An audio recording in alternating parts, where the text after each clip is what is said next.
Who's Steve?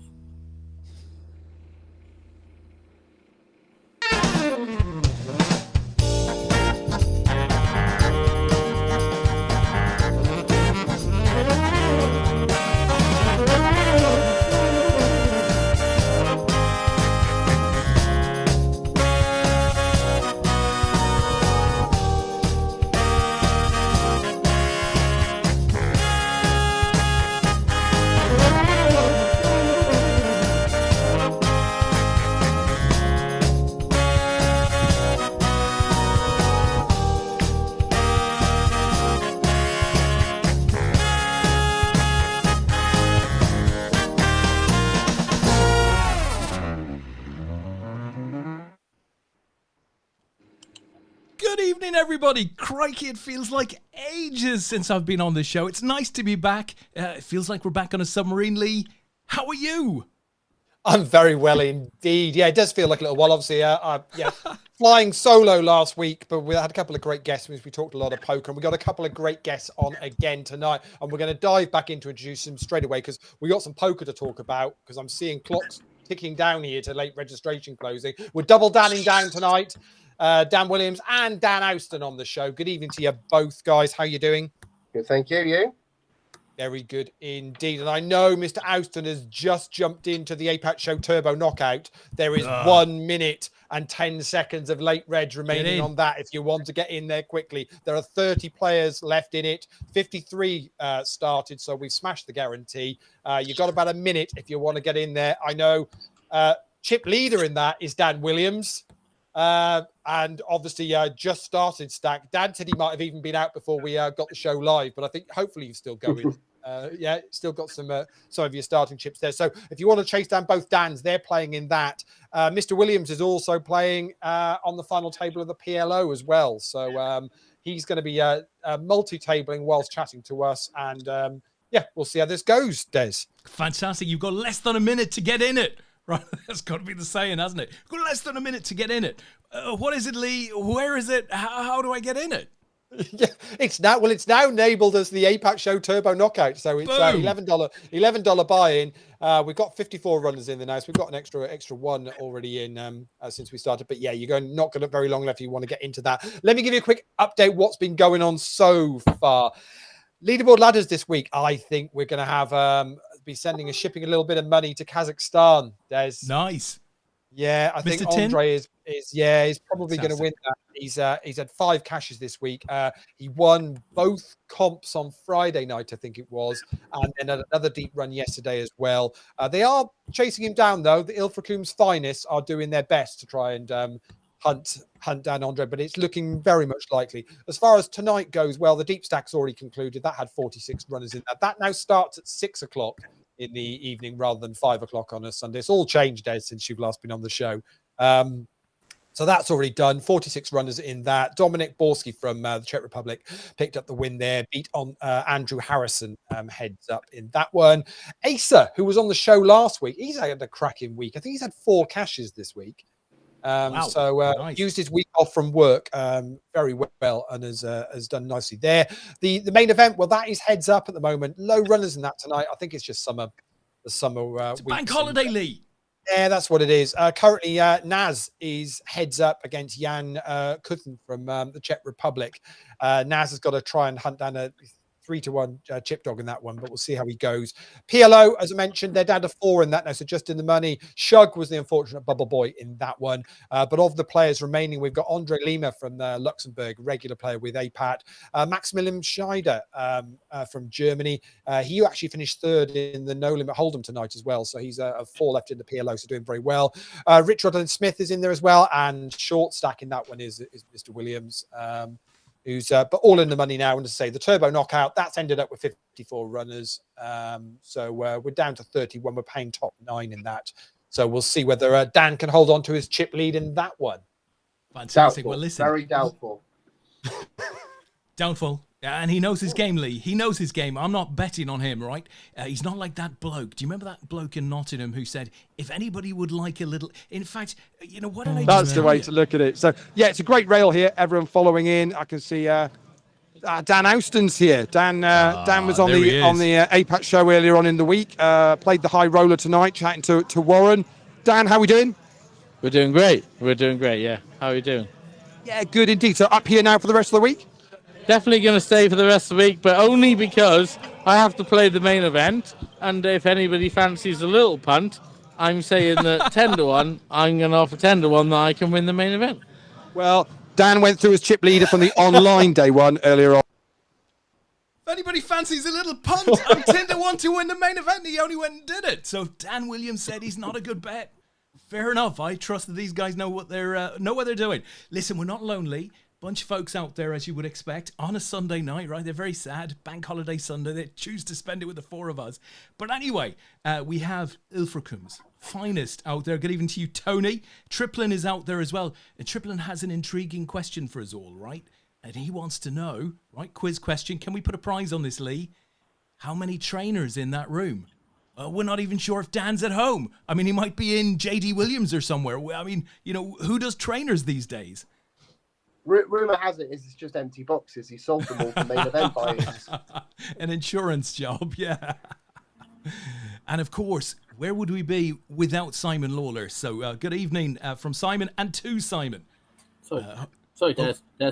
Remember our chat before? Secret insurance job. Yeah. Sorry, Dan. I think I blew it for Dan as well. And Simon agrees.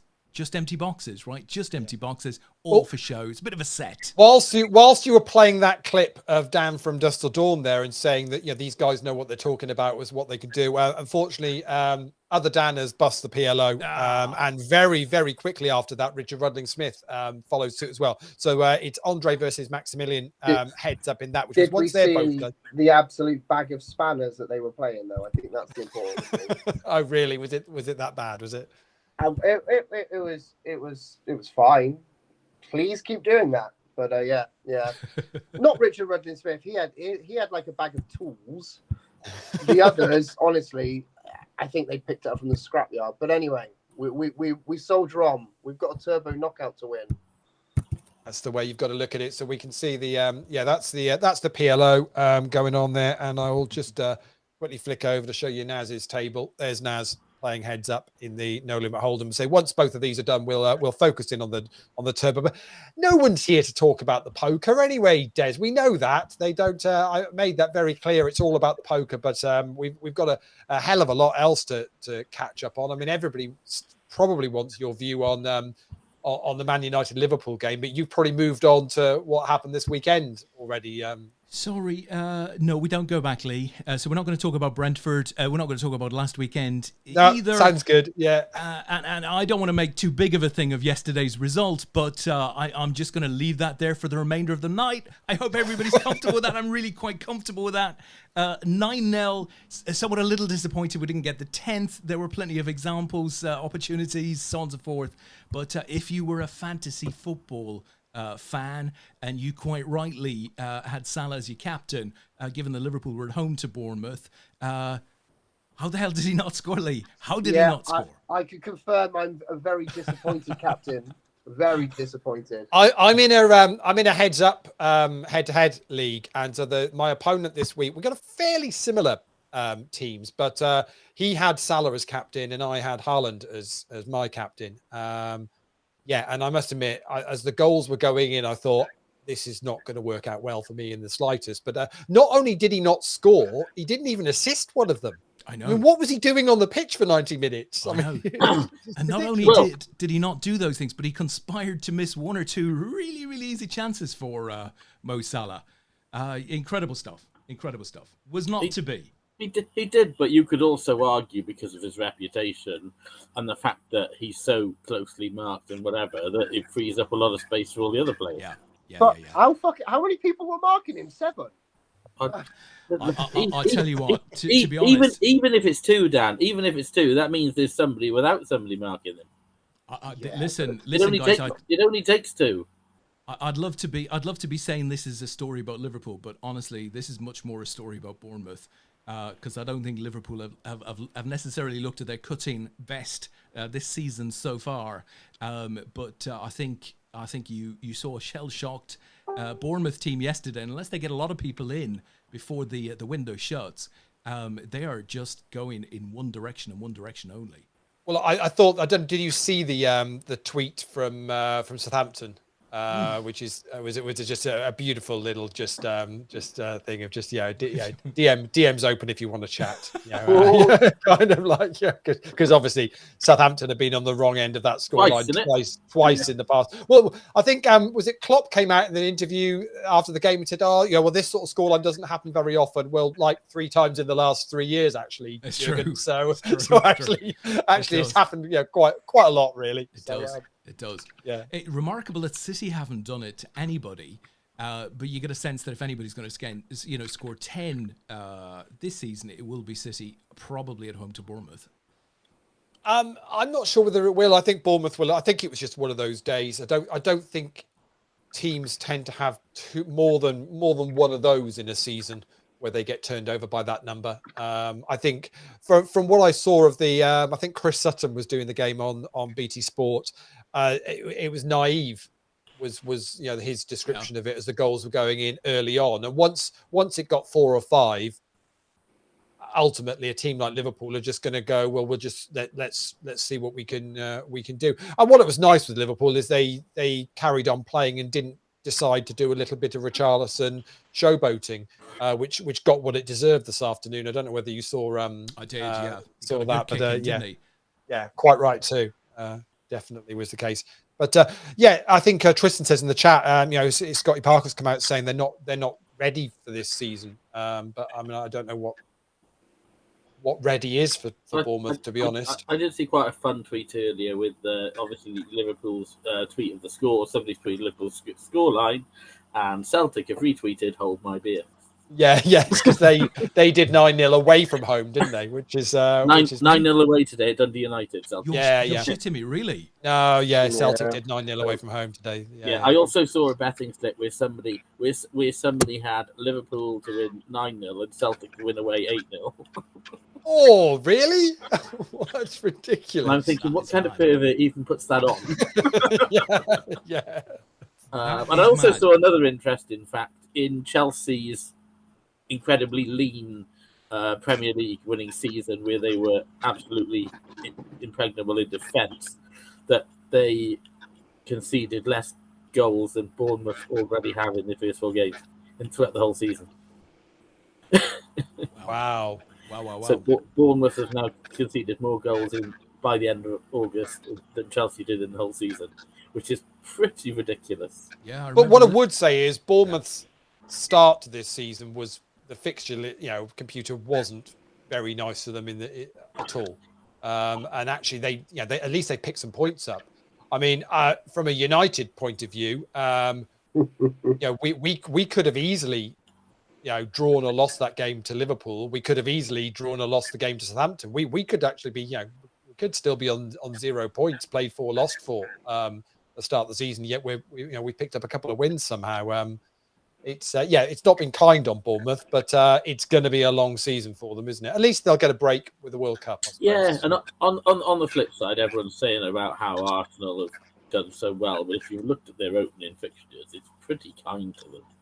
Yeah, you say that, but United aside, look at Liverpool's opening fixtures: Palace, Fulham, Bournemouth. And yet we only have 3, 4, 5 points. So you just can't call it. You just can't call it. I have to say. Well, I wouldn't say Palace is an easy game. I think Palace are quite. I would agree, quite but you'd be sort of expecting to pick up 3 points, Dan. If you're trying to run City to the line, you've got to pick up those types. But you're not going to run City to the line, are you? Well, no, evidently not. Evidently not. But we knew that anyway. The question is, and it's not an easy one to answer, but look at City 2-0 down yesterday. Could have been 3. To be honest, it looked like it was 3. 3-1 down to Newcastle with 20-25 minutes to go. I mean, incredible staying power, but they're putting themselves into some dodgy positions, City, aren't they? Hasn't Pep come out and said as much as they can't carry on doing that because they're not going to get away with it, And I'm pretty sure they did the same last year in the final game of the season against Villa. Yeah, they did. That's right. They were was. what? They were 3-1 2-0 down, 2-0 down, 2-0. Yeah. and they won 3-2. You're right. 15 minutes to go to win the league. So they've got incredible ability to come back, but there must be some issues there. Either that, or they're trying to make the league a bit of a challenge this year. Well, Yeah. they can work away on that. I tell you, no issues But there. you know, eventually they will come unstuck with that, and they won't be getting 3 points from games like that. Yeah. No, that is the way to look at it. That's for sure. Now, what I will say is, we talk a lot of football on the show, and we get a lot of letters into the show office, saying they love the show, love the hosts, guests are okay, but what they do comment on is, sometimes it'd be nice to not just be talking about the big six. So what I've actually done this week is I've come up with some football questions that we can ask, which don't really involve the big six, and we can have a discussion about. So the first one, I don't know whether you want to bring up the other screen, Des. So the guys. So question number 1, then, guys. How Villa based? So how long Stevie G going to be given with the current situation? That's a good question. I don't think changing the manager is the way to go. I just don't. I mean, it's proven that the more often you change the manager, the worse record you have as a football club, and longevity has proved to be the key to success. And you've only got to look at Ferguson, Wenger, Pep. Do you know what I mean? Klopp. If you look at managers that stay in post, it does prove something. So, look, it's an incredibly competitive league, and I don't think he'll still be there by Christmas. Oh, do you think? I Yeah. think he'll be gone. I think what he did at Rangers and versus what the challenge is now at Villa is chalk and cheese. And I think if you put him in the Championship with a mediocre team, which is probably fair to what Rangers are, then I think he'd do an all right job as a people man. But he's got some big names and some big characters, and I just don't think he's going to get the best out of them. I think he goes, what are we now? September. I think he's gone by the end of October. I think Ben Bernal. I'm not sure what this means. Can anyone interpret that for me? What does that mean? I assume Ben wants him gone now. Can we get him out by the end of August? But he's not going to be going back to Rangers. I don't know. I mean, I'm probably a little closer to he'll get longer. But who knows really in football? I mean, the question is always, who would you bring in to replace him? Well, that's the big question. That is the big question. Who are they going to be able to attract, and who's going to come in and take over and do a better job? I guess it's a point of do we feel that they're going to be anywhere near relegation? Because that's where it's likely that the owners will say, okay, well, we need to do something here sooner rather than later. If it's not a relegation battle and it's just a case of he's not meeting expectations, I think he'll be given a little bit longer to try and to do what he wants to do at the club. So realistically, what is your expectation as a Villa manager? Because in my mind, it's certainly not a top half. They haven't got a top half squad. Oh, they spent a bit of money. But they have spent, haven't they? They spent some money. I think they'd be expecting top half quite comfortably. Do you? Yeah, Martinez in goal, and you Bailey and Coutinho and Ings and Watkins and all of these people. Yeah, absolutely. Okay. But expectation is it's an interesting one. I mean, okay, so let's move on. And next up, talking about expectation. Let's talk Newcastle United then.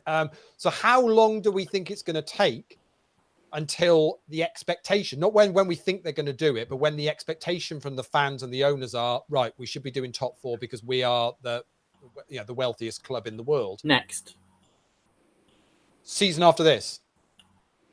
Yeah, I think they need a season for them to get going. I'm not saying it's going to happen, because success doesn't happen like that overnight.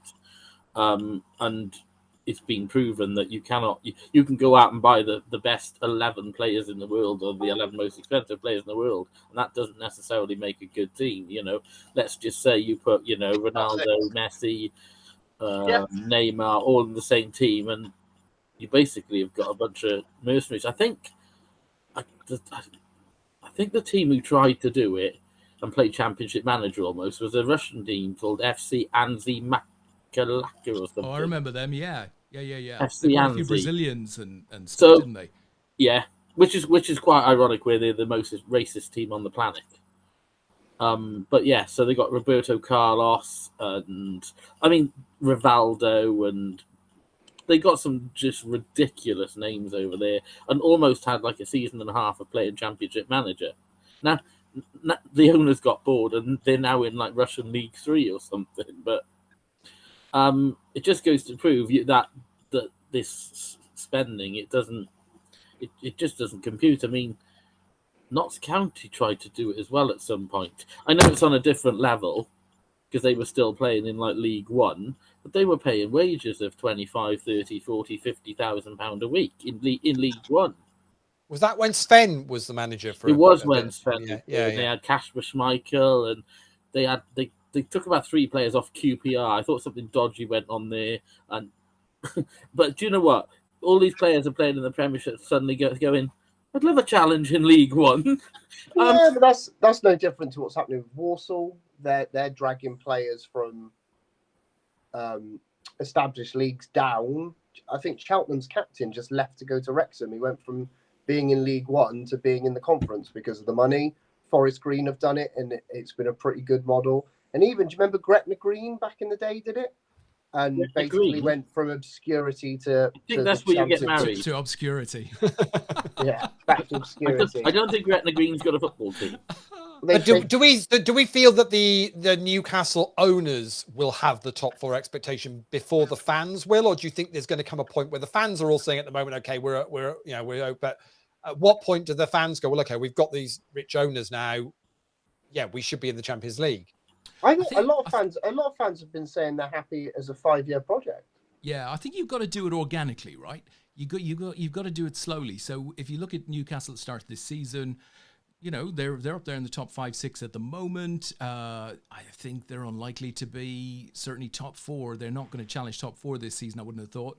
But, you know, I think Newcastle fan base would be quite comfortable to see them getting into Europe this season. You know, could be that a conference place or Europa League. I think that'd be a good result. I think you're right, Dan. I think you're right, but I think that'll be the sort of expectation. I think they're going to be bang on mid-table. They're going to be between 9th and 11th. They're going to finish. Oh, I think, and they've not splashed. They've not really splashed the cash massively so far. I mean, volume of signings. They'd only brought in 3 maybe, and one of those was a freebie. That obviously they've just spent the big money on Isaac. Whatever. Yeah, they've made some really million. clever signings, right? I mean, I think Botman's is a great signing. Yeah, decent player. Phenomenal signing. Byrne at left back is a phenomenal signing. Has there not been big talk today about what's his name, Alan Maxine joining Man United? Did he get injured? It broke in the last hour that apparently the Anthony deal is done at some stupid fee. But that's Romano breaking that, and to be honest, he breaks transfer news every 2 minutes, so who knows whether that's genuine or not. But he's normally reasonably on. He's pretty good. Yeah. We'll see. Okay, so let's move on transfer wise. So we're talking about Newcastle could buy loads of players and haven't done so yet. One team that certainly have brought players in significantly, Nottingham Forest. How many signings is enough? They had another one in the stands today that is done. Is that 16, Lee? Is that 16? I think so. Yeah, it was also rumoured that one of the Wolves players is it Bolly didn't play today because he's wanting out as well and might be going to Forest. They're not spending small amounts of money as well. I mean, there's some significant cash being spent at Forest. Obviously, the way Bournemouth played at the weekend and are desperate need players, is this going to be a way of keeping Forest in the division? What do we think? I tell you, I don't know about signings, but I saw a little bit of their game against Spurs today. I thought they played well. I thought they were unlucky to be a goal down to Spurs, sort of, going deep into that game. They seem to play well, which is highly unusual when you bring a lot of new players in. I think they had a lot of loan players last season, so that's forced them into the position of having to make a lot of signings. They did. They survived on, I think they had 7 loan players last season. Which, was an amazing result to get promoted in that type of scenario, but... And they were almost like lone stalwarts, so that they were literally carrying the team through. So when you know that's happening, you know you need replacements. Yeah. You know, otherwise you're stuck on absolute bare bones, and you are going down. I still don't think it's 16 signings, but nobody really have. It almost looks like they're building for the future, but everyone they're buying is building for the future.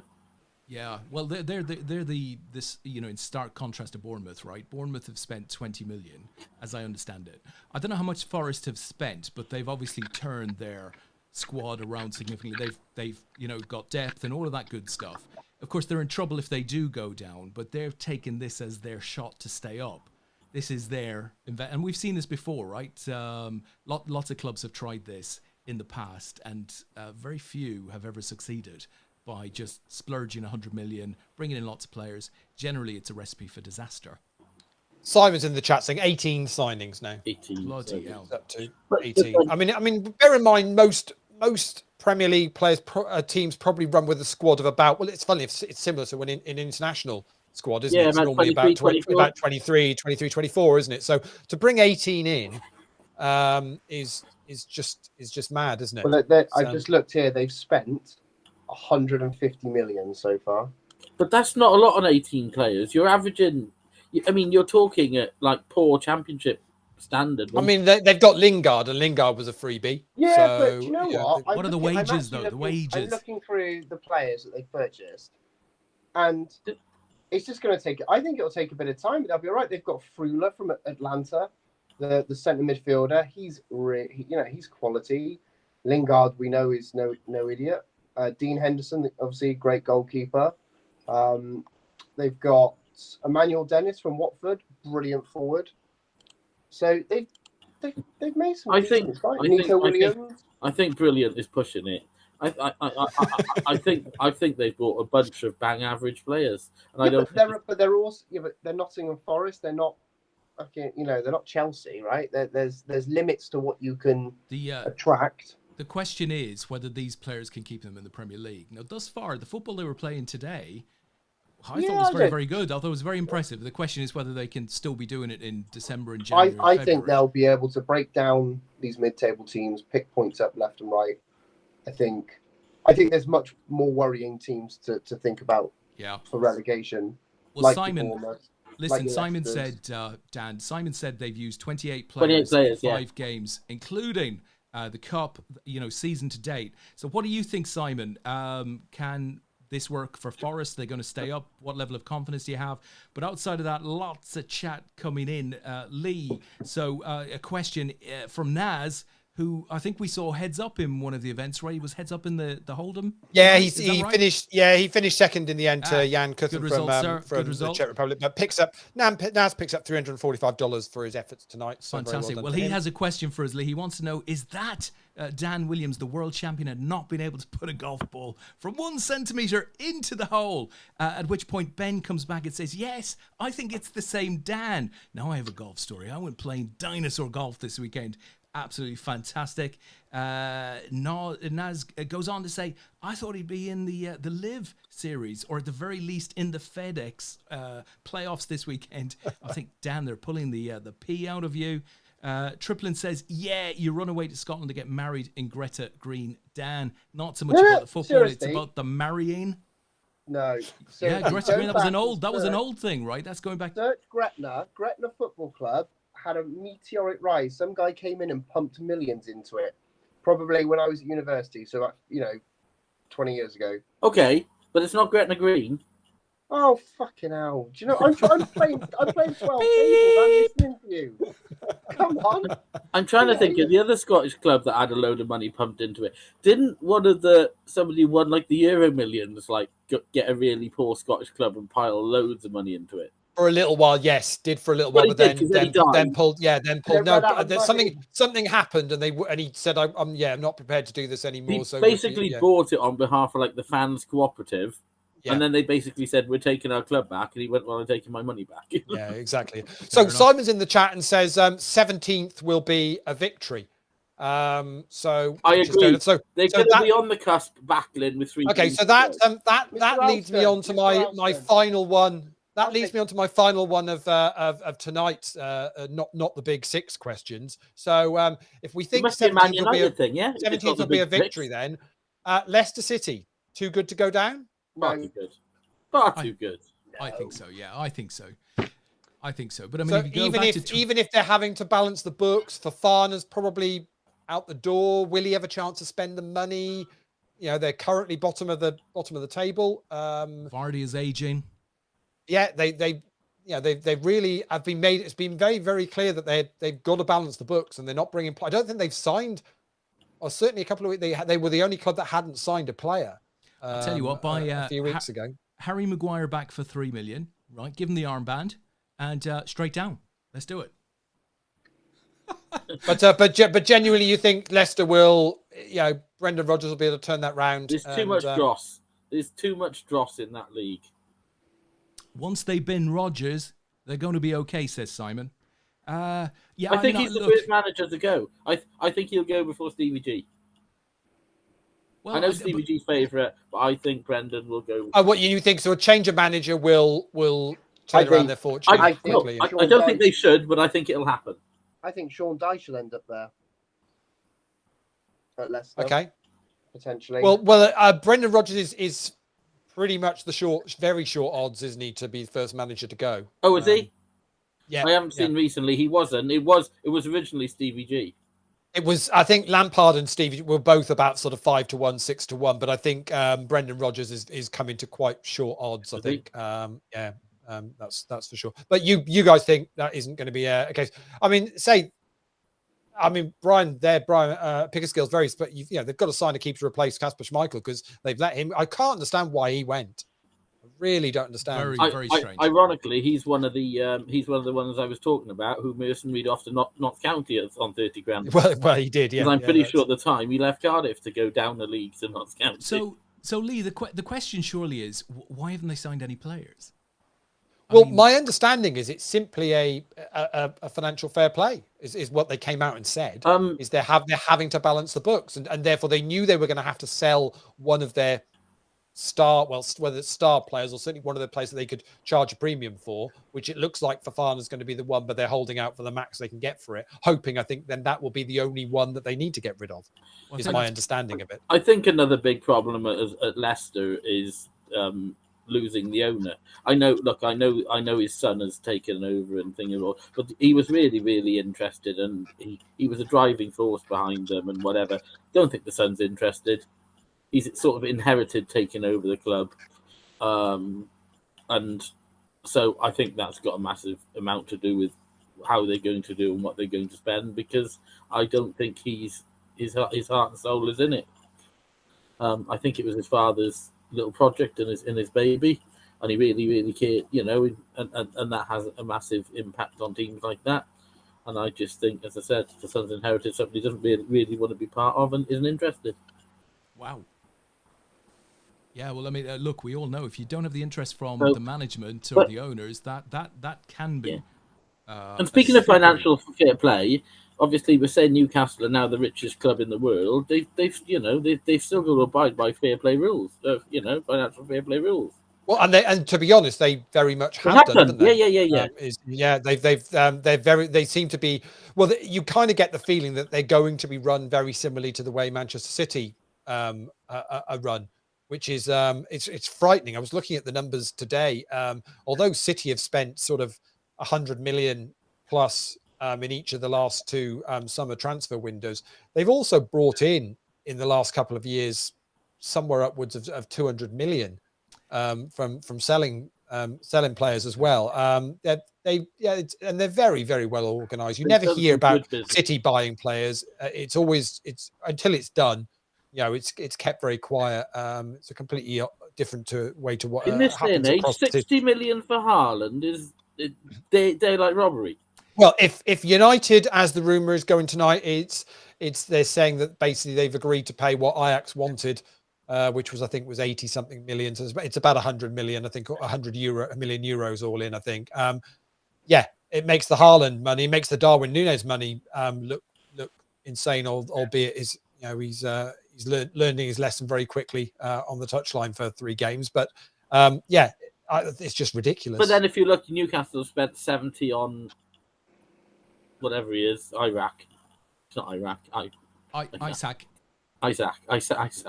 Should be. But what we're saying is, when you're looking at E70 and Haaland, don't get me wrong, you're governed by the pull of what you can bring in, and if you have to pay that money to almost attract somebody to come to you, then when you don't have the pull of the likes of Man City, you're flying high, and you're the current league champions, you're guaranteed Champions League football, and all the things that come with it. If you haven't got that pull, you actually have to substitute that with extra cash.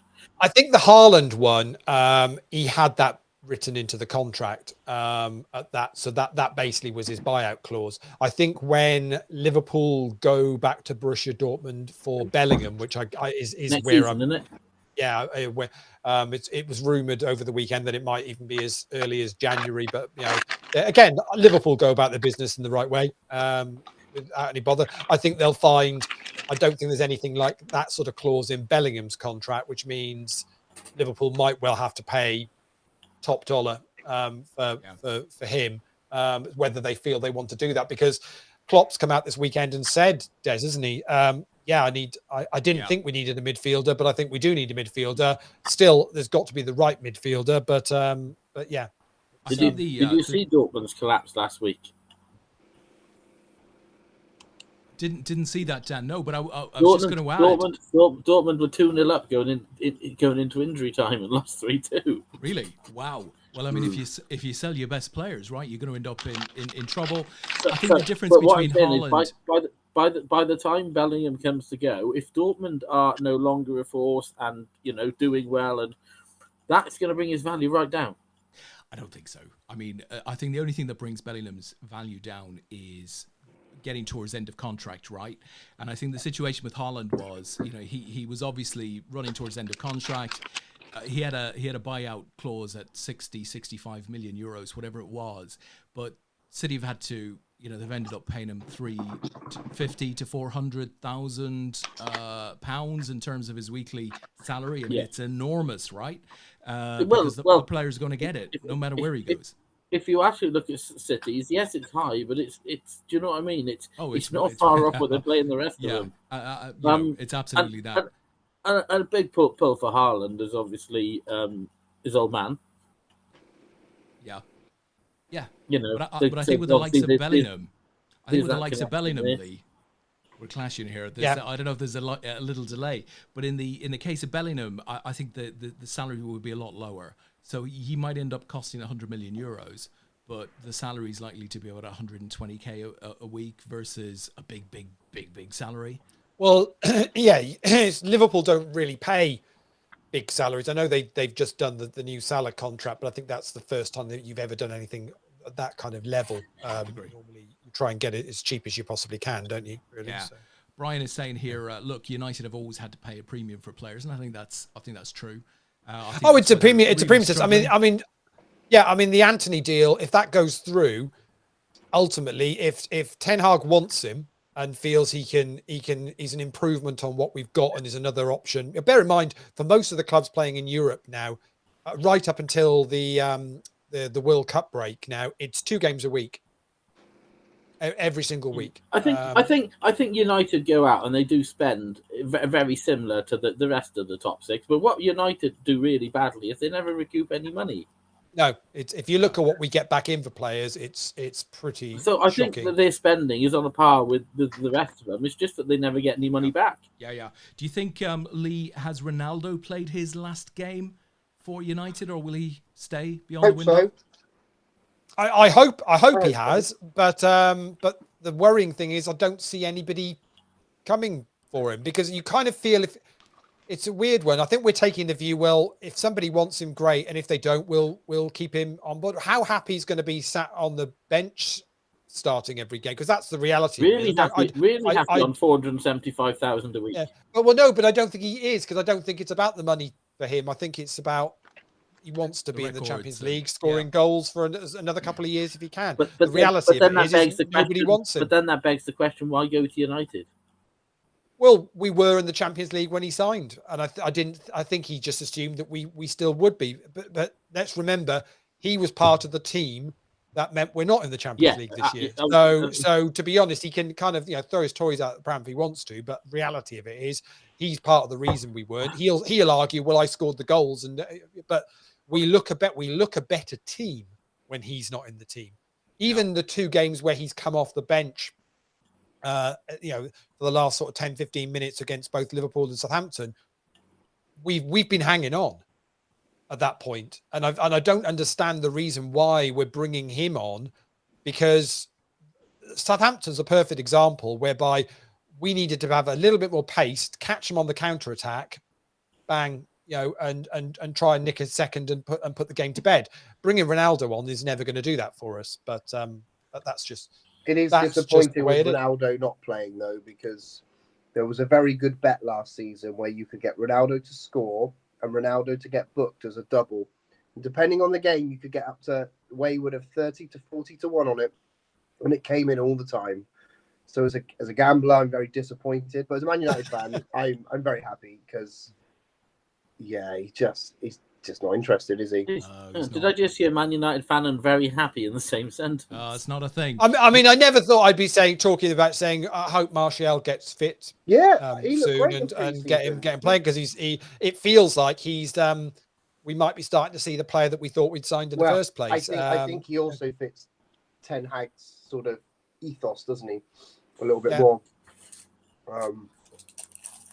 I mean, we've been so awful for the last 3 or 4 years. Just winning the odd game, I'm going to be happy with. Right? It's fine. It's cool. No, that's fine. That's the way to look at it. Talking, just moving the football onto fantasy football briefly. Oh, I'm not sure whether I've seen your team in yet, Des. Is it still? I need to get to that, Lee. Yeah. I have picked my team. I've just put them up on screen there for you to see. You'll find it ironic that I haven't picked a Liverpool player. I'm not quite sure how many players I have picked, but this looks like a pretty handy team. Where did this come from? Right. You've done all right there, haven't you? I have actually got, it will grow by the week. So you might see a Liverpool player next week, quite possibly. But top of I think we're on 157 entries or something in the APAT fantasy. You're never going to score against them. They got 2 goalkeepers. It's just absolutely ridiculous. But currently top of the table. It was Don Logan for the first couple of weeks, and now top of the table is one Mark Porter, who is a bit of a fantasy football legend. He knows his stuff, does Mr. Porter, when it comes to that. He picked up 87 points this week and is currently top of the table now. So I shared a platform with him in our group chat where it rates your fantasy team, and his rating came out dreadful. Mine came out really good, and I was kind of laughing about it because I know how good Mark is at this. But I'm in 20th. I'm about 20 points behind Mark, so he obviously poo on my face, so right? he's gone this week. He's gone for the upside down Christmas tree with the top cut off formation. That's what he's gone for. I think Sven played that once, didn't he? Interestingly, he's managed to get Salah and Haaland and Jesus in his team as well, but he picked Salah as a captain, you see, so that's where he's let himself down. He's also got Diaz in there as well, Des, so he could have actually had a lot more points. And Alexander Arnold. Or Alexander Arnold, His team has he picked what's the difference to has mine? he picked 4 Bournemouth defenders? How has he managed points? all of that? I'm not quite sure how but he's very cleverly gone for just 2 top strikers, and then he's gone heavy on his fullback. So he's got James in there, he's got Cancelo, he's got Alexander Arnold in there as well. He's got Cucurella as well, and Gabriel. Of course, Gabriel scored as well. So he's had a pretty stonking week. I mean, to there's definitely move top levels of the to table. this. He has 3 players different to me and scored 20 more points. I'm telling you now, guys. I'm telling you now. In the detail. It's in the detail. He's not gonna pass the the fair play rules there on spend. He spent about 400 million on that team. How much have we given him? What's going on? Yeah, but so he's Mark knows what he's doing. He's currently top of the table. Long way to go, though. We're only, only 4 weeks in. Long way to go. But I will be keeping entry open until Des registers his team. So, It's been very busy, Lee. Very busy, as everybody knows. I love a bit of football, right? I don't think I make a secret of that. So I should be in there, but it has been a bit hectic. What I'll have to do is what I did with Carl, right? Carl managed to put me aside a really good team for the fantasy poker competition. Okay. Ended up. Hold on. Let me just get. Oh, you've got a trophy or something, haven't you? I look at that. I got bling. I got bling. I came Love third. it. I won cash. The cash went. I didn't want the cash. Love it. But love Very that. nice Absolutely indeed. love that. So if somebody out there would like to, find a really nice fantasy football team for me, there might be a little reward in it for you. I mean, I can send you some football medals or something. Hey, you may be similar. boasting about that medal, Des, but you wait till you receive the invoice. Exactly. Right. Now, before we start, while we switch to a little bit of poker chat, because Dan is still in the deep the turbo knockout. No, I'm So not. currently second. Oh dear. Well, Dan Williams is. Yeah, one Dan is anyway. That's for sure. And the players will be on a break in 5 minutes. I've just got one little bit of kind of news story that came up this week that I wanted to have a quick chat about. Yes. So, Cineworld. Their parent company that are based in the States are filing or potentially filing for bankruptcy. The company's got $4 billion worth of debt that it's gathered over losses during lockdown and probably trying to overstretch itself on its expansion plans. They're blaming it on a lack of summer blockbusters and people not going to the cinema anymore. Guys, are we seeing potentially the demise of cinemas? They're the second largest chain in the UK. I'm assuming Odeon must be the largest. What do we think? Is there going to be a switch in the way people watch films? Are we going to see fewer cinemas? What do you reckon? No. I don't know. I've been is to here the to stay. cinema once in about 7 years, so I can't really. And that was to see Top Gun 2, and it was all right. So, but then saying that, Hang fire, Barry Norman, with your. I'm not the right person to ask because I've got about 30 movies to watch on all of the streaming channels at home from about 10 years ago, and I still haven't watched any of those. I didn't realise that Suicide Squad wasn't new. Well, listen. Listen. I'll give you my view on it. So there I was yesterday, right? And I've been trying for a couple of weeks now. I want to show the two little kids Maverick, right? Top Gun 2, which Dan wasn't great. So anyway, I didn't want to show them on TV because Sky are doing it where you can buy the movie. They'll send you a DVD when it comes out and, 13 quid and you can watch it on the telly, right? But I didn't want to do that. I wanted them to have the big screen experience.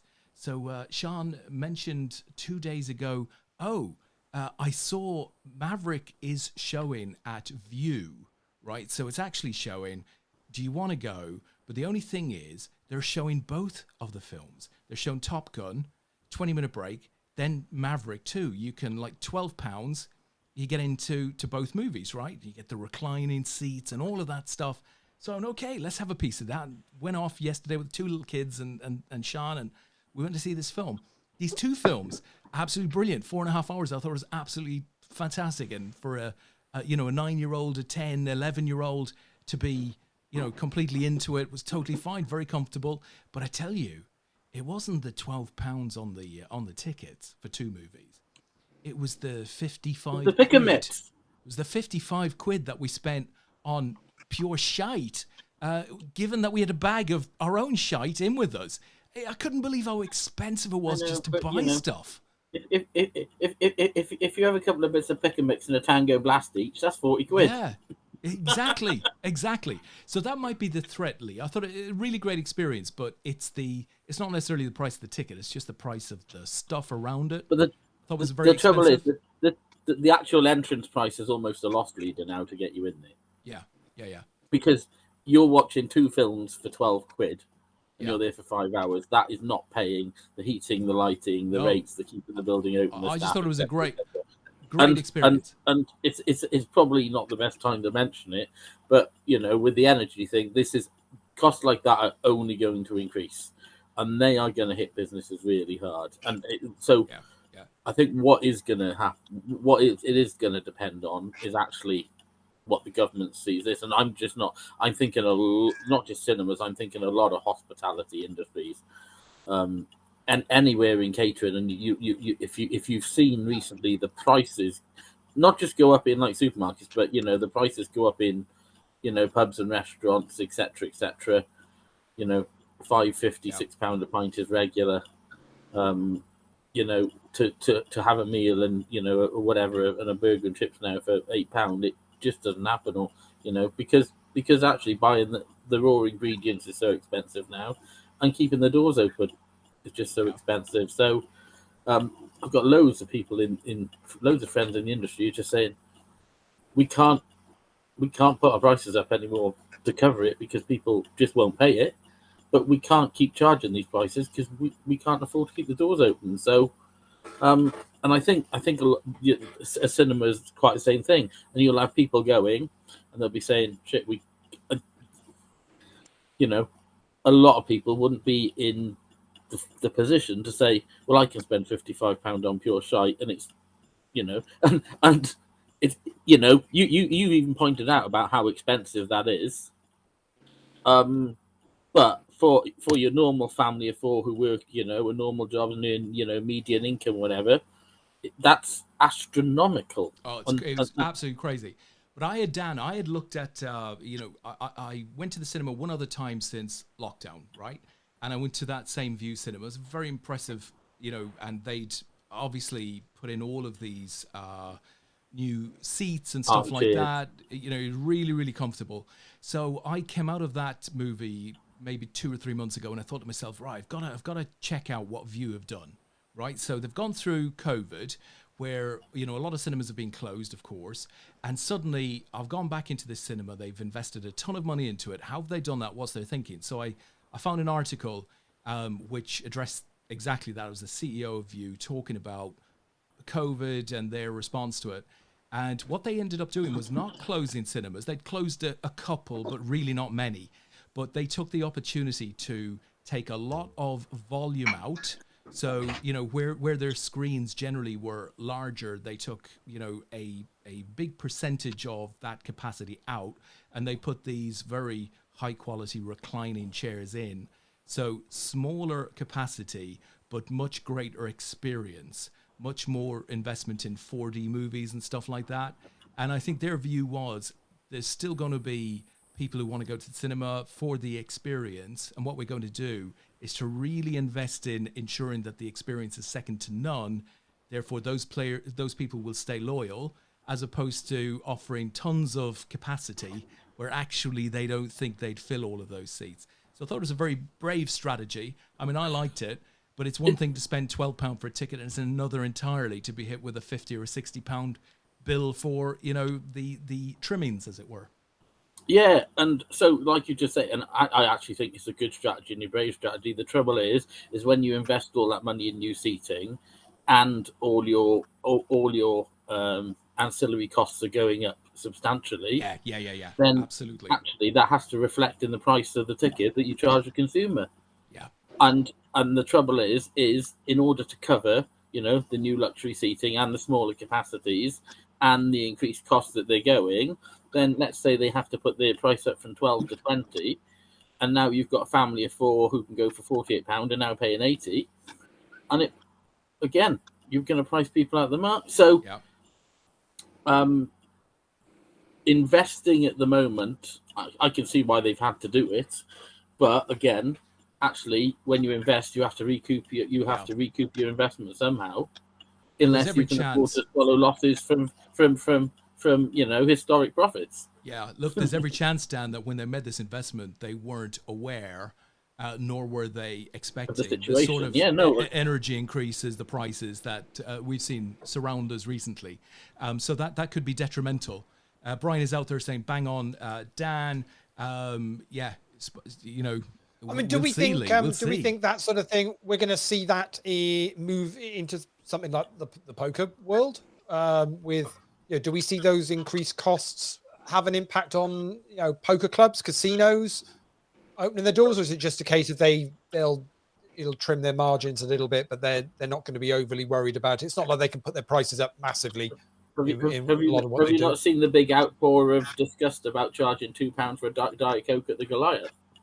Oh, really? Okay. Well, let's talk. Yeah, I mean, let's talk Goliath. Obviously, it's Goliath week started on Saturday. I mean, first thing I should actually give a good little shout out to friend of the show, Natalie Bromley, who is there again this week with Hearts of Queens, collecting money for local women's charities and organisations. I think they needed to get a bigger box for the amount of stuff that they got donated on Friday night, and a number of cash donations as well, a number of pledges from people, and you can do that all week. So if you want to get involved, Natalie or one of the team will be at Goliath for the entire week. So if you want to actually make a donation and help her support women's charities in the Coventry area, that's what she's doing. So different festivals she goes to, she'll get involved with different charities.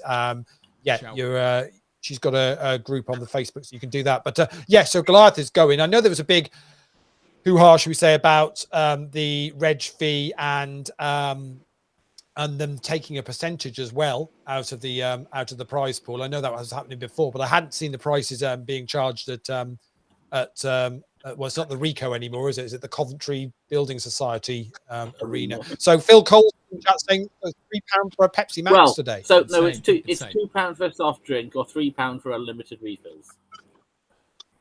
Oh, so Phil went for the unlimited refills. Oh, he knows. Well, to be honest, Phil had a cash last Sunday when he was on the show. I mean, both him and Asa hit 3-figure sums last Sunday, so I'd imagine he's still feeling a bit, bit confident. And he's gone. An extra £1 for unlimited refills. I think I can afford that. I mean, I reckon. the irony between the unlimited refills are when you've got, a hall that's got, 700-800 people in and 4 valets, when you're going to get your refill. Well, yeah, that is very true. Yeah, it's very true indeed. It's a good point. Somebody tell Dan that they've dealt another hand. He needs to get back because the. Sorry, my dog was scratching at the door to go out. I was more worried that you were going to miss a hand. To be honest, that was look. He's all flummoxed now and not raised the button. Oh, what? Oh no, it's all happening here. And to be fair, Dan should know well, because I mean, since Dan was last on the show, you've been out to Barcelona, my friend, haven't you? To the EPT. I did, yes. I got to go to Barcelona. It's very nice, very warm. Never been to Barca before. Interesting city, quite smelly. There's my observation for you. Very smelly. But it's good. Went over to the EPT for 4 or 5 days, and it was. If we ever thought that live poker was coming back, I think EPT Barcelona showed us that. Well, it smashed it. Am I right? It's numbers wise, it absolutely smashed it. The Australis sort of 1K side event had the most runners it's ever had. It broke all records, and then the main event broke records as well. And even in the high rollers, there was a guy there, Francisco Benitez, who's a Uruguayan online pro. He won 2 back-to-back high rollers, then came second in the third, which was crazy. But yeah, like the numbers were just phenomenal, and it was so busy. Great to be a part of. Great to be out there for a little bit. And are we likely to see that replicated? Because obviously the big news was that EPT London is back. Yes. And I think there was a lot of excitement around that. And they're also building in a UK IPT for London as well. Are we likely to see the numbers do a similar thing in London next month? I think that's what they're planning for. I think London's always a really popular spot. It's always one of the more well-received legs of the tour. But yeah, the planning that's gone in, the expectation is that it's going to be huge. And I just think, I mean, there's a lot of live poker going around now. Obviously, Rob Young's tours just started last week, the Luxem Pay Tour in Cyprus. It's got every smaller kind of competitions out there. So the Irish Open's out there, the Malta Poker Open's out there, some of the Italian stuff's there as well. So I don't know. It just feels like COVID's given us this new lease of life for live poker, which is really exciting. I think for all of us, right? We get to play in all these different places and try these new things. But it just feels to me like it's not going to slow down. I expect 2023 to be even bigger, which is as somebody that works in the industry and somebody that enjoys playing as well. I think it's going to be really exciting. And obviously, you guys off to Germany next. Is that right? Yeah, well, we've got our autumn schedule out. So it's a German championship, which is actually it's in the old Czech Republic, Czechia, which is it's just on the sort of border, but it's very much at Ash, which is a venue that we've been there I think 3 or 4 times now. Really, really good setup there, and the guys there look after us. So yeah, it's a German championship. So really looking forward to that one. Then we move on to Manchester. Can I stop you a second as somebody who's considering going to Germany and hasn't been before? Like, just other people might be interested because obviously it's recently, come out. And where do you fly to? So technically it's not Germany. So you're going into the Czech Republic. So I would imagine I think Prague is probably the nearest place, and then it's traveling back out from Prague. Although there might be a closer airport in Germany itself, and then just go across the border. Okay. Is there a reason it's the German, not the Czech? Because we do a Czech one as well. So that's and you can't. And obviously Germany is restricted in what you can actually do with live poker. Is it? Yeah. Oh, okay. Yeah. So that's the reason because why. The EPT is in Germany, right? I'm not sure whether they do. Very little live poker in Germany. Very, very. Really? There's always been very little. Yeah. Very. I've played 2 German EPTs. But that would have been back in the day. I think things have changed. Right, yeah, okay. Things have changed. You tend to find that. So Belgium's the same.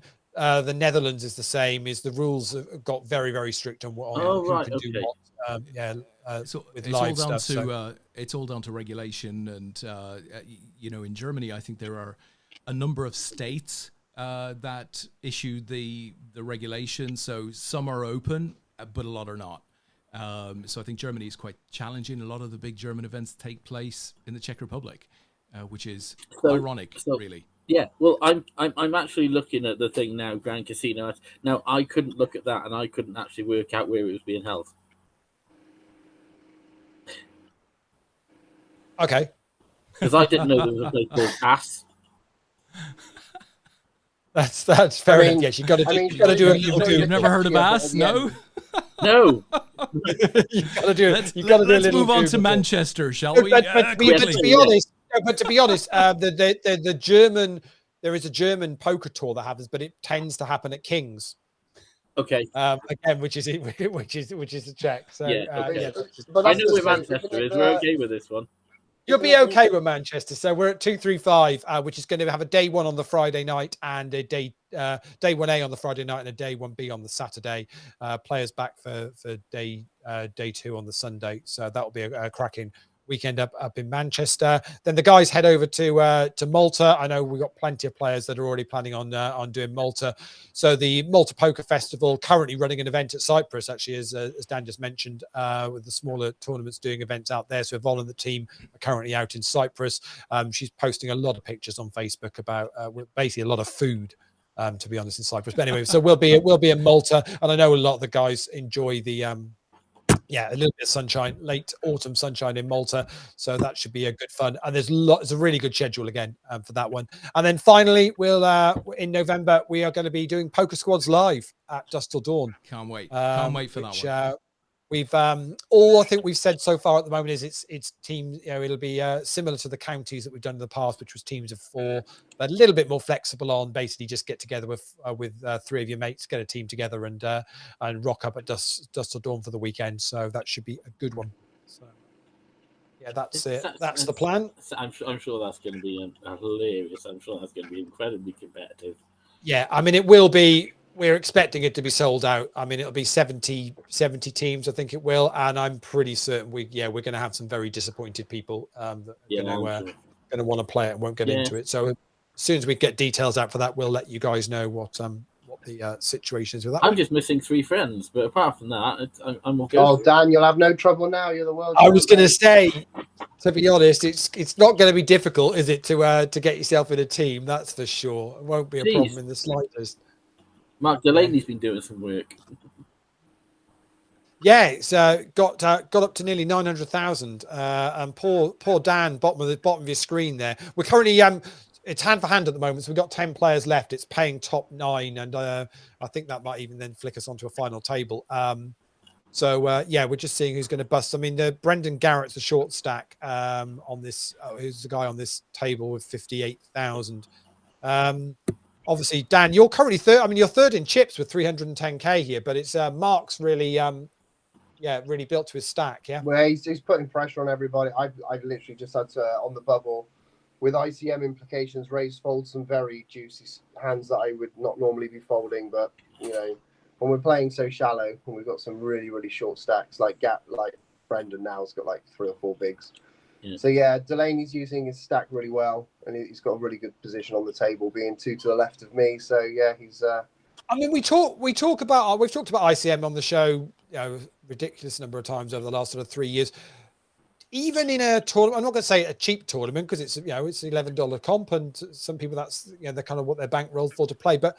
ICM still comes into play, doesn't it? It isn't a case of just ignoring it because it's we're not talking about thousands or millions of in a prize pool. Yeah, and I also think in a tournament like this, when you've got so many short stacks. So if you take my stack, for example, being 3 of 10, only at the moment with 22 bigs, I've folded ace jack suited versus the Delaney reshove, because actually it's not just the prize pool. The prize pool's pretty. Like in regards to the buying, it's an $11 buy-in. I think $66 up top, so it's only 6 buy-ins. But it's these bounties, and having a stack of 22 bigs gives me really good opportunity to take some of these other bounties. So being frivolous and is probably not the best thing to do, right? I need to really sit and work with. So you're of the 10 players that are left, you've taken the most bounties of the 10 remaining players. Yeah, absolutely. So I'm looking quite good there. But when you've got these shorter stacks here, there's no point me punting my stack and bubbling. And not only do I bubble and therefore lose my chance to cash up to 66, I also lose my opportunity to win these $5, $6, $7 bounties of these super short stacks as well. So sort of. Yeah, and I think when you're looking at buy-ins, you can't turn around and say, well, the buy-ins are lower, so I'm going to play this badly. I mean, there's a right way to play, and if you're playing a game of poker, I think whether you're playing $11 or $1,100, I think your strategy should be the same, and you should go out and you can say, okay, well, this is my table position, this is my stat thing, and this is the right thing to do. 100%. I think the only thing, obviously, is with the lower buy-ins that maybe calling off might be a little bit easier because you're not risking X amount. But that probably aside, I'd say you play exactly the same. Oh, absolutely, and we all know a large part of the prize pools in these bounties, right? And also, I suppose the other thing I try to think of in these spots as well is the bigger my bounty gets with my sort of middling stack size, also the more light I'm going to get called by the chip leader because my bounty's so valuable. So you kind of end up in this really interesting meta game where if I shove now with 25 bigs, Mark's really incentivized to call quite wide versus me, which allows me to shove wider. I think he calls everybody else wide. I don't think you. I think you'd much rather call 100,000 for $7 than 360,000 for 13. Potentially, but given the way he's been playing, and bear in mind he calls you like once and gets it wrong, and then you reverse positions with him and your chip leader and can. I think you're the one person he can't call likes. I'll tell you guys, just for a bit of information, Herbert, who's on your right there, Dan, is in the chat box. He's watching along with us. We'll play it tonight, sir. Is that Dylan Herbert under his German guys? I don't think it's Dylan Herbert. I didn't have time to read. Was there a complaint? Oh, no complaints. No complaints. Going, yes, I'm enjoying this. This is good. This is good. Dan, tell me what cards you have. I think that's what he's saying. But listen, more intriguingly, perhaps, we've got Sean, who's out there on YouTube, who's playing the Secret Weekly on Global. What's the secret weekly? Oh, he can't tell us, right? If he tells us, he'd have to kill us. Clearly. Yeah. I was going to say, is it like Fight Club? Yeah, it's, He can't tell you. yeah, no, definitely can't. So we did lose Brendan in 10th place, and very quickly after that on the other table, Roland Christiani from Germany departed in 9th. So we've got 8 players remaining. So I think it must be 7 for a final table here, actually, because I'm surprised it's not actually jumped to 1 already. But I think because it's a 6 max table, they'll do it at 7. Yeah. So I don't know who any of these people are, so it doesn't make too much difference. So I knew Brendan. Or Martin Bremer, I know that name. I don't know the rest. Anyway, on these APAT shows, didn't we used to have a quiz lined up? I can't believe it took an hour and 15 minutes for Dan to say where's the I didn't mention last quiz? show I was on either. Yeah. But I'm sure. Who is the current quiz champion? Is it? It's probably you. I'm gonna guess. No, I've never Bring it done a on. quiz on. I've never done a quiz on here. Oh, have you not? I've only done the live version. Oh, well, yes, yeah. Well, you definitely won that. That's for sure. Yeah. That's, You did pick my specialist subjects of Tom Cruise films. we will. Yeah, we'll have to. Adidas It's trainers. one too many screens to do that tonight. But I promise you, Dan. Next time we'll get you on the show, I will promise you we'll have a quiz done as we've got an all in the call here, and it's Carl with the Queen Jack. Doubled up, yeah. Yeah, is going to double up through Heribert. I tell you what, guys, you're not going to need to be a quiz master to understand that the bookies have probably taken a bit of a beating, a bit of a pummeling over the weekend. I did share with Lee a little earlier a little 6-fold accumulator that came in today with, I think, City, Liverpool, Chelsea, Spurs, Arsenal, right? 5 of them. And the draw on Wolves and Newcastle. Okay. It's got to have been a few people that have landed at least 5 of those. Well, I don't know. The bar in the draw aside, I'm guessing the draw was about 9-5 or something on that. I'm guessing the other 5 together was about even money. Pretty low. No, so Sky Bet had. I'm not talking about the Sky Bet boost. I got Oh, 10.8 for the 6-fold to include the draw. I know. It was what? It was 10.8 for the 6-fold to include the draw. Okay. So you're right. Without the draw, probably yeah. a darn sight shorter. But nonetheless, lots of people are going to have, just had 4 or 5 of them, whatever about the draw, because they were the 6 Super 6 games, right? So when you've placed your Super 6 games, you're then offered an outright bet, right? 10-1, 11-1. To just go on the outrights. Well, those were the 6 games, so I just clicked, yeah, all right, I'll have a piece of that. A few people will have done that, I'd have thought.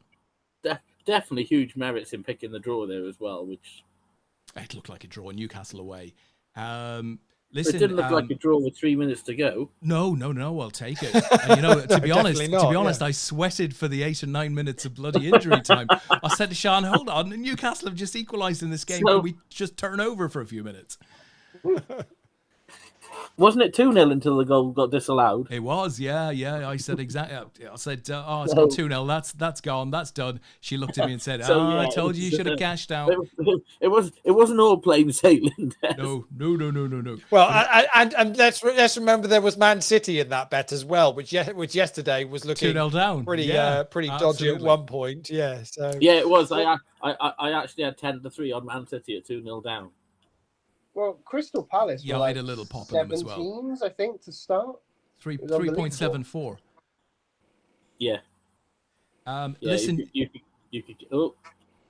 I was just going to say, guys, Sean has come back to us. He said, I wish I didn't have this mental block keeping me from playing what I'm bankrolled for.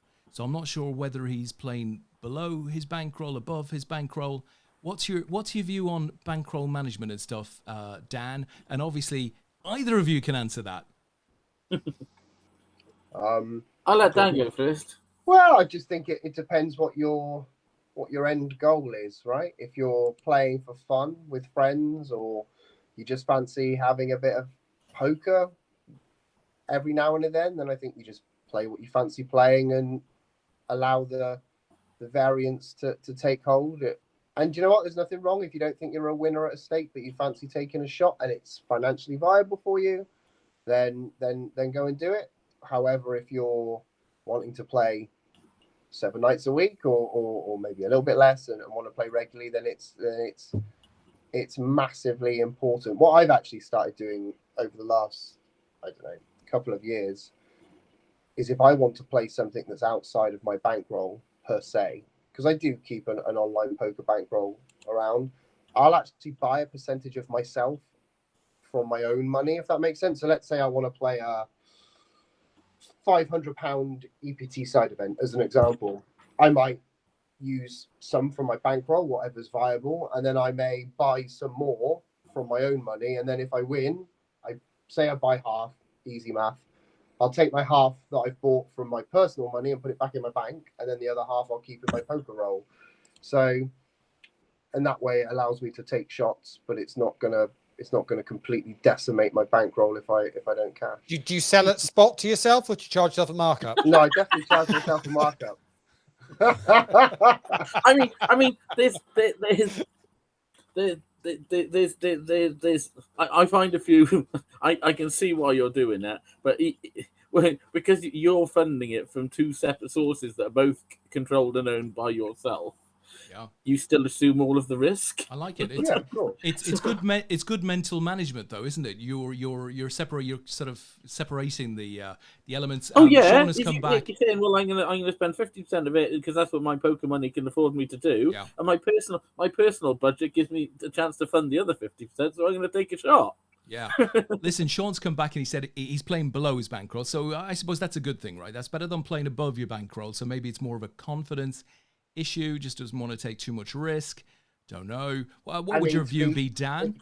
Well, if you run the numbers, he's probably not playing that far below his bankroll anyway, because also the other thing you have to bear in mind is 95% of the poker population probably estimate their EV versus field at higher than what it really is, because a lot of people just don't have enough tournaments that they've played to really give them a true understanding of what their edge really is. It's not to say they don't have an edge, but they might think they've got like a 10% ROI, and actually it's probably closer to 4 or 5. So but I was going to say it's a bit tough to say that 95% are actually turning a profit, because they can't all be doing it off the losses of the 5%. And I'm going to say it's probably the other way around. I'm going to say 95% of players actually make a small but manageable loss and get entertainment and enjoyment out of the game. Yeah. I think when you come, it depends when you come to play tournaments or play an APAT. I think because of the recreational thing with APAT, you don't have to use any sort of strict bankroll management thing, because for a start you're playing with you're playing far more social games, so you're playing with friends and people etc. Also, you're playing relatively manageable and smaller fields, so you probably don't need the same bankroll as you would, especially online, if you were an MTT player. I think you've got to take into consideration that a lot of people will make very small losses playing APAT tournaments because people will cash because of the field size. And I don't know how many was in the main tonight. Yeah, I mean, it's lowish numbers tonight. Yeah, I mean, normally we'd be looking sort of 50. We'd be talking sort of 50 odd runners on a Sunday night. And I think the PLO is an example. Well, you wouldn't need 200 buy-ins, MTT buy-ins to play the PLO when it averages 50 runners. Yeah, because you'd expect to get in the money far more. Yeah, and it's paying. I don't know if it's 50 runners, what's it paying, 8 or 9? Do you know what I mean? Yeah. So you're going to get in the money, 18 to 20% of the time, and so for that reason, I don't think I think bankroll management is far more important if you want to play poker purely for profit. Yeah, Dan's all in under the gun here. Yeah. He's got it all the way around to the blinds. Don't be such slugs. Oh, everybody's a slug. I think Listen- also we're also seeing a move whereby it feels now tournaments are paying out slightly higher percentages. That used to be sort of 10%. That's now moved to sort of 12%, sometimes 15, even 15% of 18. the field. Yeah, of the field. So that it's spreading the kind of the prize pool around more players, with obviously the intention to then, bring more players back on a more regular basis. Yeah, absolutely. keep the money in the system, and unfortunately at the moment, obviously, when the money gets spread more evenly like that, obviously it brings the prizes at the top down as well, and then when you consider that you're paying more people, that are going to keep coming back and continue paying rake on tournaments, the ultimate, obviously, and when there's the money just leaves the system. Yeah. Because Yeah, and I guess the higher, I mean, even look at the high stakes games. We were talking about the super high rollers earlier on down in Barcelona, but a lot of that is a very small group of players, and it's churning the money around, isn't it? Quite often, it seems to be the way. I was speaking. So obviously, I used to play online, predominantly 6 days a week. And I would play a set schedule of tournaments, and I'd have an average buy-in of $21 or whatever it was, and I had my main bread and butter tournaments, which I like massive fields, and I was looking this weekend, and I was looking at the big 22 on PokerStars, and on the weekend for winning that 4 years ago, you would get between $18,000 and $23,000, and now that's the prize pool. Yeah. I remember Dan. Yeah. I remember being across Everest Poker once upon a time, and just sort of starting there, and finding out that there were a number of VIPs, right? But they were sharks, right? They were shark players, who we were giving like $2,000, $3,000 in rake to every month, and these same players were like withdrawing $10,000, $11,000, $12,000 every month, right? That was coming in. We were giving them the money to go back in again. All of this money was just going out of the ecology. And Everest Poker at the time, of course, was very recreational player focused. It's just madness. It just doesn't work. But it's not going to work in the long term, because there's so much of the money getting siphoned out of the system. Just goes. Yeah. Absolutely that. And the economy was different 15 years ago, because people would pay that, lose that money as a recreational thing, and come back and do it again next month, and people aren't doing that anymore. Yeah. So what do you guys make out in Cyprus at the moment is the Mediterranean poker party. So they've got a tournament out there, which is I suppose it's a high level for recreational poker players. But pros get to play in it as well, but they have to pair up. So they have to be invited by a rich recreational player. Ridiculous. This is the invitation, right? And how it works is that the recreational players, so it's like a pro-am, I suppose. The recreational players and the pro players play separate day ones, and then they come together from the day two to play the tournament. I think there's sort of 70 odd pairings, I think it is at the moment, that have been announced. Yeah. Is it a gimmick thing? Does it really work? Is it okay, worth it at that level? What's your take? Well, they've done it before, so this is not the first their first rodeo with it. Not via coin with it. I'm trying to think who organised it, but there was one, maybe it was just before COVID. It was a bigger buy-in, if I remember rightly. It might have been $1 million. I want to say $1 million buy-in. This is 200,000. Yeah, this euros. was 200,000. It's been done before, and some Japanese pro won it in the end. He won like 12 million or something. I think it was in London. It was attached to maybe a Triton potentially. I mean, don't quote me on this. I mean, I don't mind it. I think it's quite exciting. It's interesting when you look at some of the pairings. Well, interesting is so. I did look at one specific pairing, and I don't know who the pro is, but I know the amateur that invited him is Tony G. Well, there's a better one than that. Have you seen Little Dave? From the British scene, Little Dave. David Nicholson, yeah, good player. He's the businessman, and he's invited some pro, Sam Grafton. Yeah. He invited Sam Grafton. That's right. And I was thinking, I'm pretty sure Little Dave.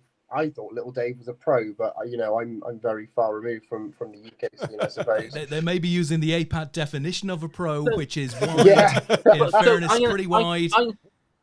I'm going to take this as a thing. So Little Dave is not the pro. He's the Businessman, invitee. Yeah, he's the one who's being staked into the event. But we should also mention, right? This is a $200,000 buy-in event, Lee. Yeah, that's right. Yeah, It's a big old buy-in. I mean, Dan, crikey. ace 9 into ace jack. That's no good. Unlucky Dan. We also had a note from Herbert there, who went out a short while ago as well. So well done, both of you, for making that final table. Yeah, this Not is to be. it's no small tournament at 200,000. And obviously, but you say there's got to be a lot of staking going on in that. Yeah, but who decides who classes as a pro and who doesn't? Because who has looked at this thing and decided that Tony G is not a pro? I think they've got some board. sort of panel Yeah. of a couple of 2 or 3 people that are just kind of reviewing this. I mean, at the end of the day, it's an invitational, isn't it? So, but what I'm more interested in, I suppose, is that who benefits from this? Is it a spectacle that you want to watch? Because I looked down the list of the 140 odd people and probably knew 10% of them, maybe. What? The rest of them just didn't mean very much to me. So am I going to watch it because I'm trying to think. of Is there them? 32 and 32? Is there 32 pros and No. 32? No, It's ended up more than there's that, more I think, than that. isn't it? I think what 75 we have to think of about each. is they're running a massive festival. Yeah. And the focus of this festival was 4 weeks of poker. And week 1 is what you would call the smallest buy-in week, from $500, and the main event in week 1's a 1K buy-in, $1 million guaranteed. And I think they got to the guarantee, didn't they? 1,000 runners. Yeah. No, they missed it. They missed it. Oh, really? They missed it by 100 runners. They got 900 runners for the first main. Week 2. I thought I'd seen Rob say they'd hit that one, but then he was worried about the 5K 5 million one, about hitting that one. Well, that's next week. So now they're currently doing the 2K 2 million and then some other side events. The week after is the 5K 5 million. And then the final week is the Triton week, right? So it's got all these 25K super high rollers. If you put this invitational in and you basically convince, let's say it ends up being, 80 players that all can afford a 200K buy-in, or can sell, or can swap, or can do whatever. And that's just before the Triton. And they've traveled all the way probably from Barcelona, from the EPT, to get to Northern Cyprus.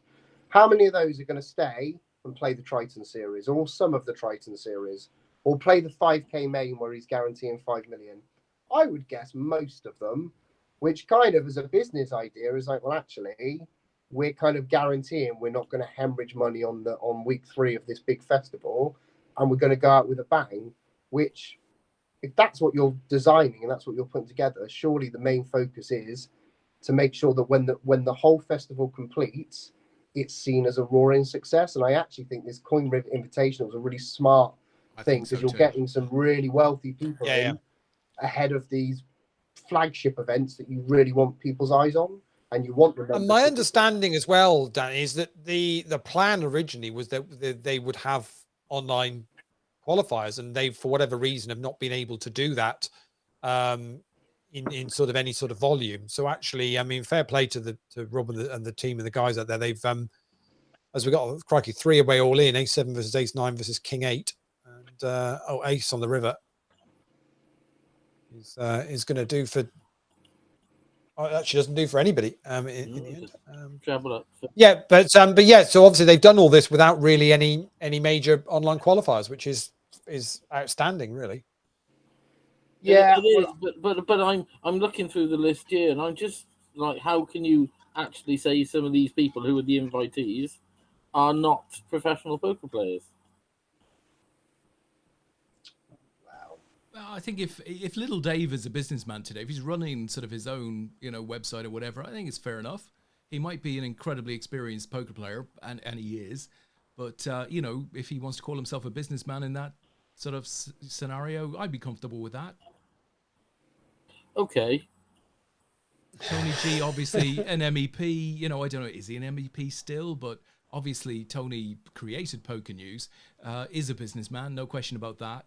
Yes, again, a massively experienced poker player, but you know, is he sort of a high rolling businessman who's pretty damn strong at poker? I see Rob's gone sensible and paired up with the current WSOP main event champion. Yeah. Has he really?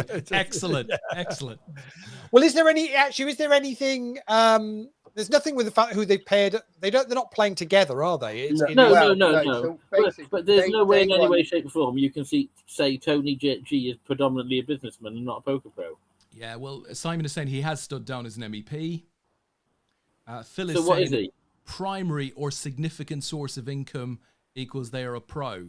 So again, that'll come down to definition. Don't know how they've done it. One of you guys said there was some sort of committee or something that I think. Well, there G definitely the was a chairman of. committee of there was definitely a committee of at least a couple of people that were kind of making the decision on whether what would count as what. So I can't think who was on that committee. I'm going to say as with a lot of these high stakes events, their integrity probably comes into question. but you can understand why they've put it on and why they're doing it. But I was more coming up from a point of view of, I can see why they're doing it for the festival that they're putting on, but from a viewing point of view, I mean, is it something that you'd watch, or is it just a lot of rich random people playing poker? If they're going to stream it, let's think about who's going to tune in. So on day one, the premise of this tournament is the pros get seated versus only pros, and the amateurs seated with only amateurs. So all of a sudden, you've got a 200k buying on day one. You can stream because you've got 8-handed table of 8 of probably the best players, some of the best players in the world playing against each other. Which for any poker fan, you got O'Dwyer and Espen and whoever else is making up the professional side. I agree. Playing against each other. And you're getting to watch them play level 1, level 2, level 3, level 4 of a tournament, which you don't tend to get to see that kind of dynamic. Because actually what you tend to see is them at the final table with a couple of unknowns or a couple of, semi-pros or weaker players that they get to exploit. This becomes very, very different. And then on day 2, everybody merges and then it plays out to a winner. So then you kind of get that usual thing. So for me, I'm more excited about watching day 1 of it and just watching 8 world-class pros play from level 1, 100 blinds, for example, and see how they negotiate these deep. But do you have any interest? Do you have any interest in watching the amateurs do exactly the same? No, because they won't stream that anyway. I doubt. But no, I don't. So if they won't stream it and you've no interest in it, then what's the actual point? Why don't you just make it a 32-runner high roller? I think so. So you might have done. That actually just says that the Am Pro thing is pointless because nobody gives a crap about the amateurs and everybody only wants to watch the pros. I think you might have watched it. You might have watched it, Dan, if if there had been some proper celebrities in there, and it might have been that they tried to get them in. I think if it was a celebrity pro, it would have made a difference. So you had, again. A bit like PokerStars, so you could have, Nadal, Ronaldo, a couple of snooker players, a couple of actors, a couple of singers. Do you know what I mean? Yeah, I think it might have been that, Dan. That might be the case. But what you've got in this is you've got predominantly pro poker players who claim they're not pros, masquerading as pros, inviting pros. But I just think it's a farce. Yeah, but listen, the whole idea setup and thing is a farce. To turn around and say Tony G, who's been a professional poker player for 20 years, just because he was elected a Lithuanian member of part. But lots of poker players who play as a living actually have other interests as well outside of poker. Whether it's the only thing I would say on it, Dan, I think, is that it is an invitational, right? So at least nobody is there. There are no amateur players taking part in this, thinking that Little Dave is another amateur, for example, or who Tony G or whatever. It is a very tight field. I think everybody's had an invite. They haven't just rocked up and paid their money. So I think it's more of it feels a bit like a test event to me. It feels like maybe they'd wanted 1 or 2 big name celebs in there, but maybe they couldn't get them to Cyprus. I mean, maybe that was it. You see a lot of celebs at the World Series of Poker, for example. Don't know. Maybe No, it'll be but a case of if let's there's take Little 20 Dave, million for in example. the. What was the you know, in last the prize tournament Little pool. Dave played? Oh, I've no idea. Crikey. Little No Dave, idea. he played GUK. He played the last GUKPT, wherever that was. Did he play the one in Leeds? He played the which was the last one? Was that Leeds? You want about? Well, there's one finished today. No, that's the Goliath one that's Okay. going on today. He played the last one, whatever the one was before. Reading. It might have been Red. I can't think where it was. Reading sounds But Reading he sounds was right. there. He plays. He turns up to all the GUKPTs still. He So here's my question for if you were pairing up and it actually meant something from a pairing up point of view, or you could get somebody into that tournament, a pro. So you've got 200k as an amateur, and you can ensure that any pro you want gets to be in that tournament that you're playing as well. Who would you pick? I'd pick whichever pro gives me a sweat. If I can afford 200k, Because you'd swap a percentage, yeah. I'd pick So any decent pro. I'm assuming most of them must be swapping percentage with at the the moment- whoever Of they course, paired because up the with pros for want a to bit get of. in, because half the field in their eyes is dead money. So for every one of you, there's 200k quote unquote dead money in the field, or a percentage. So yeah, of course you want to get in. So I'd imagine a lot of these pros are saying like swapping 25-30% and saying there's some irony here with you calling people like Tony G and like Paul Fish. Schwarr and Andrew Panting dead money. Yeah. I think the level that the game's got to now, with all these solvers and everything else, there's definitely an argument between intuition and theory, and I think all these pros definitely edge on the theory. 90% of these pros that you'll see in this edge heavily on the theory side. And actually, if you look at the EPT High Roller Barcelona results that I saw when I was there, they're all these GTO wizards that were crushing high roll after high roll after high roll. And actually, you don't tend to see in these live events now these. Even take the main event final table, Attenborough and Espen, both massive GTO kind of players and style. I think that's edging it out. You don't see many intuitive players going as deep as you used to. I think there's definitely at that level a difference and a skill gap. So, well, I think you've also got to say that, well, if everybody who gets there is playing GTO, then actually they all end up cancelling them out because nobody's going to have an edge. So of course, but that's great for these pros because they have no edge here, but they have half a prize pool that they have a huge edge over. So in essence, that 200k per, say there's 50 players, or that 200k per player is in essence dead money. Like and I actually think if everybody is playing GTO, then actually that brings a new level in to actually come in and actually take advantage of the fact that everyone is playing GTO.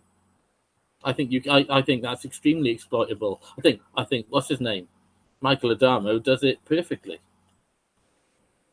Potentially, but I mean, who knows? And so I think the fact that everybody thinks that's and poker goes through phases, and I actually think the fact that everyone thinks just the talking of no limit hold'em almost as a solved game. I think that in itself is extremely exploitable. Dan, my favorite phase that poker has gone through. I don't know if you're familiar with this phase, the dating phase. You familiar with this?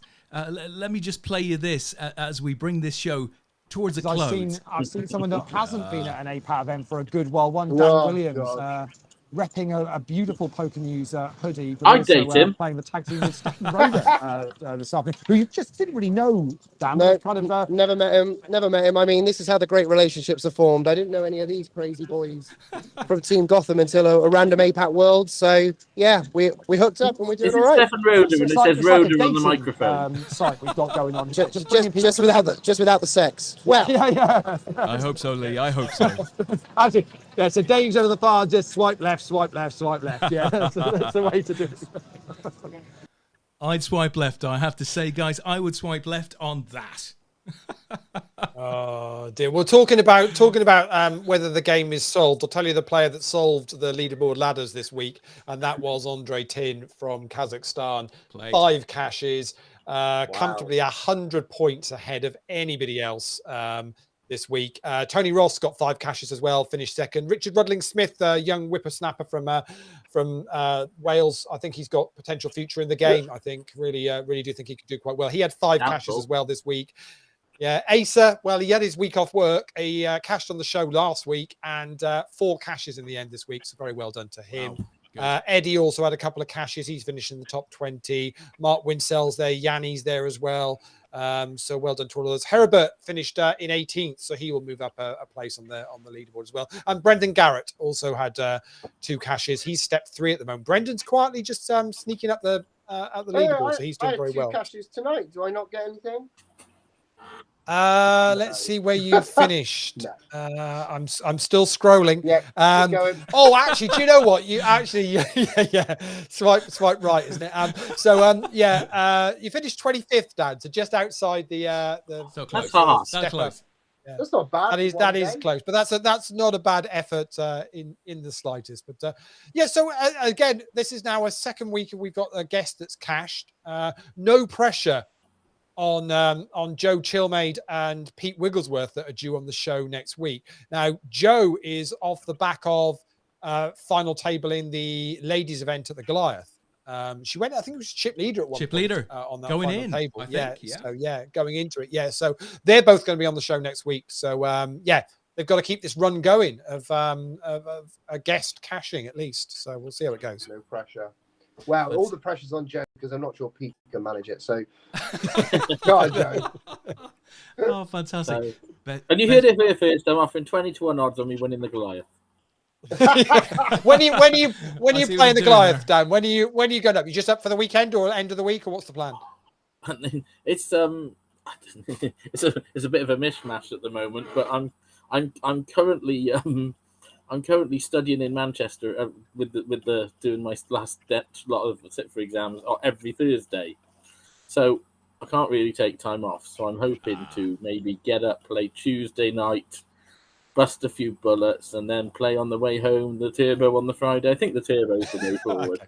I mean, what I would say, looking at the numbers for anyone that is thinking of going, if you can get in, online and buy in. You can't now. It's stopped. It's stopped. All right, in which case that's not even an option. Cash desk only. Cash. In which case, make sure you get there early because the alternates lists and everything, from what I've seen so far this week, are huge. They are huge. I think today though they were gone by about 3:15. Wow. So, okay. Yeah. Wow. So you could just turn up and buy in at 3:15. But the one bit of advice, obviously, if you're an APAT, you probably have already got Grosvenor membership because we've been with Grosvenor on and off over the years. But if you haven't, get to your local Grosvenor and do registration there and get your card and everything set up and done, because then you can just rock in at Coventry and you're not in the queue trying to do that. So there's my tip. If you're deciding to give it a go. Fantastic. Another tip, obviously, if you like your minerals, bring a pocket full of pound coins. You're going to need them by all accounts from earlier in the show. Lee, I think we're done. So we should just say thank you to everybody who's played this week. We kick off again tomorrow evening. We'll be playing throughout the week for Leaderboard Ladders. Lee and I will be back next Sunday night, as he's already said, with Joe and Pete. Big thank you to the Dans. Lovely having you on, guys. Yeah? Yeah, it's all right, wasn't it? Yeah, it was good. It was good. I mean, pay peanuts and all of that, It was lovely having you on, guys.